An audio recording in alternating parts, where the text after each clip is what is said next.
Hello, I'm Jeremy Wright, Senior Consultant at Umbrella Consulting, and in this SYSPRO quick tip, I'm actually going to show you a miscellaneous receipt in riteSCAN.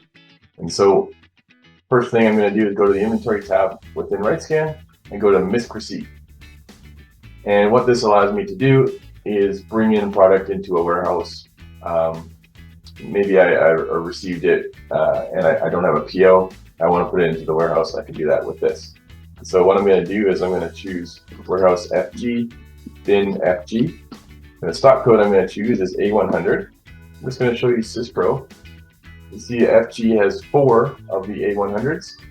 And so I'm going to put 96 more, top that warehouse up. So stock code A100, quantity 96, reference, found them maybe, something like that. Post that, and you'll see how riteSCAN connects in real time to SYSPRO inventory because that just post success. And I'm going to go out of the stock code and back in, and you can see right away FG now has 100 because before it had 4. So that's as fast as riteSCAN connects with SYSPRO. And that's all there is to a Misc receipt.